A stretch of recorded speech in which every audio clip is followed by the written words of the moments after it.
15 de janeiro de 2025, quarta-feira da primeira semana do tempo comum. Em nome do Pai, e do Filho, e do Espírito Santo. Amém. Meus queridos filhos e filhas, muito bom dia. Vos saúdo com a paz de nosso Senhor Jesus Cristo. Que alegria nos encontrarmos nesta manhã, desta quarta-feira. E nós vamos meditar nesta manhã a primeira leitura que a igreja nos propõe, a leitura da carta aos Hebreus, o capítulo 2, versículos do 14 ao 18. Visto que os filhos têm em comum a carne e o sangue, também Jesus participou da mesma condição, para assim destruir com a sua morte aquilo que tinha o poder da morte, isto é, o diabo, e libertar os que por medo da morte estavam a vida toda sujeitos à escravidão. Pois, afinal, não veio ocupar-se com os anjos, mas com a descendência de Abraão. Por isso, devia fazer-se em tudo semelhante aos irmãos, para se tornar um sumo sacerdote misericordioso e digno de confiança nas coisas referentes a Deus, a fim de expiar os pecados do povo. Pois, tendo ele próprio sofrido ao ser tentado, é capaz de socorrer os que agora sofrem a tentação. Palavra do Senhor. Graças a Deus. Meus queridos, um texto fantástico hoje. Esse texto de hoje deve produzir no nosso coração uma alegria estupenda, uma alegria imensa. Olha só que bonito. Visto que os filhos têm em comum a carne e o sangue, também Jesus participou da mesma condição.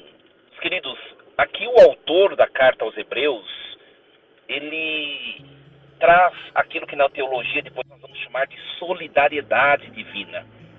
Deus, ele se solidariza, ele acaba se compadecendo da fraqueza humana e ele assume a fraqueza, a pequenez humana. É muito interessante que o mistério da encarnação que nós celebramos agora no tempo do Natal já é a manifestação dessa loucura de um Deus que é infinito, de um Deus que é incomensurável, de um Deus que é invisível, que é indescritível e que se deixa tocar, se deixa limitar, se deixa delimitar, se deixa ser percebido.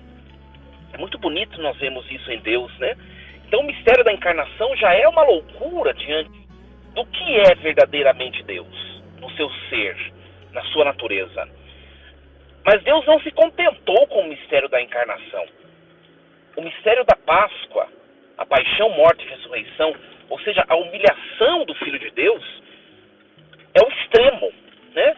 Deus não se contentou em se rebaixar, mas ele se rebaixou mais baixo do que ele poderia fazê-lo. Olha só, que grandioso isso. Nós olharmos para um Deus que quer ser próximo de nós, de um Deus que quer tocar o mais baixo que a nossa humanidade frágil pode tocar, né? Às vezes a gente vê alguns seres humanos em algumas situações tão decadentes, né? Por exemplo, pessoas que estão entregues a drogas, pessoas que estão entregues a tantos vícios, pessoas que estão longe de Deus e estão perdidas, né? Sem sentido na vida. E a gente diz, nossa, aquela pessoa ela tá caída, né? A gente sempre diz assim, né? Ela tá caída, ela tá destruída. Olha, minha gente, nós não conseguimos imaginar, mas um estado mais deplorável que um ser humano pode chegar.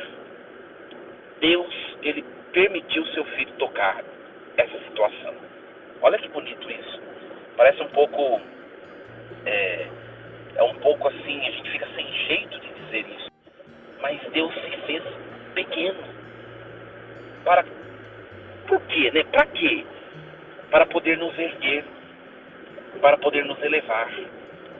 Hoje, com essa leitura, né? Visto que os filhos têm em comum a carne e o sangue, também Jesus participou da mesma condição. Hoje nós podemos dizer assim, Jesus, ele tocou a realidade que eu vivo na minha existência. Jesus de Nazaré viveu em tudo aquilo que eu vivo. Sabe aqueles momentos mais difíceis da nossa vida, minha gente?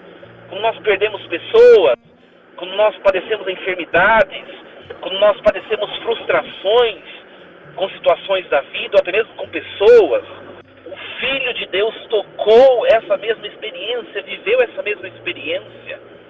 Olha só. E por quê? Para poder destruir a morte. Por que Deus permitiu que o seu Filho tocasse a experiência da morte? Para poder destruí-la. Por que Deus, o Pai, permitiu que o seu Filho tocasse, vivesse a experiência do sofrimento? Para poder destruí-lo. Por que Deus permitiu que o seu Filho amado vivesse a experiência da solidão, a experiência da frustração, a experiência do medo, a experiência das dúvidas, a experiência da incompreensão e tantas outras experiências que nós vivemos, para que Ele pudesse também, quando nós estivéssemos a viver essas experiências, Ele pudesse nos elevar, Ele pudesse nos resgatar. Olha só que bonito isso. Às vezes a gente se sente tão sozinhos. Às vezes a gente se sente tão sozinho, não é verdade? Nós nos sentimos assim. Muitas vezes nós não nos sentimos amados pelas pessoas, compreendidos, né? Mas nós temos alguém que efetivamente nos compreende e nos ama. Olha só, o versículo 16 vem nos dizer, o autor da carta aos Hebreus está dizendo: Deus não se ocupou com os anjos, mas Ele se fez ser humano. Deus não se ocupou com os anjos, mas com a descendência de Abraão. Meus queridos, Deus poderia ter enviado o seu filho e feito o seu filho se tornar um anjo, porque um anjo é muito mais louvável, é muito mais honrável, é muito mais perfeito do que nós, seres humanos. Mas Deus se sensibilizou conosco, porque nós somos a obra-prima de suas mãos. Hoje, esse texto, olha, minha gente, chega até a me emocionar esse texto, porque nós reclamamos tanto da vida, muitas vezes nós reclamamos muito das pessoas, reclamamos do que nós temos, reclamamos da nossa família, sabe? A gente vive a reclamar dos outros. Olha, nos sintamos amados por Deus. Deus nos deu seu Filho que tocou a nossa experiência. E minha gente, em tudo que Jesus de Nazaré viveu, estava no seu pensamento todos os seres humanos, os que vieram depois dele, os que vieram antes dele, os que viriam depois, inclusive eu e você. Nós estávamos no coração de Jesus. Os nossos dias de sofrimentos estavam no pensamento, no coração de Jesus, quando Ele também sofreu. Os nossos dias de alegria e conquistas, Jesus lembrou deles, quando Jesus também sorriu e também vibrou a alegria de conquistar as coisas. Ele viveu tudo. E em tudo Ele lembrou de nós. Em tudo Ele lembrou de nós. Ele não se fez anjo, mas Ele se fez um de nós. Olha que bonito isso. O Filho de Deus veio para remir os nossos pecados, minha gente. Os pecados do seu povo. Olha o versículo 17, que lindo. Ele quis se fazer um de nós, porque Ele quis se fazer sumo sacerdote e expiar os nossos pecados. Ele quis nos abraçar. Pois tendo Ele próprio sofrido ao ser tentado, é capaz de socorrer os que agora sofrem a tentação. Nos momentos de tentação, nos momentos em que nós olhamos a nossa fragilidade, nós olhamos os nossos pecados, nós olhamos que nós somos miseráveis, lembremos que Ele se fez também assim por nós, para nos fazer crescer. Sabe, minha gente, tem gente que tem a mania de ficar só olhando o que é frágil, só olhando o pecado, só olhando a pequenez, só olhando aquilo que são os defeitos, aquilo, sabe? Olha o que é bom em você, porque o que é pecaminoso, o que é vicioso, o que é frágil, Jesus ele vai assumir, ele já assumiu e ele vai edificar. Para tudo tem um tempo. Ele já morreu, já derramou o seu sangue para que nós nos edificássemos. Que palavra fantástica hoje. Que palavra fantástica. Hoje, minha gente, olha, você que está me escutando, preste bem atenção.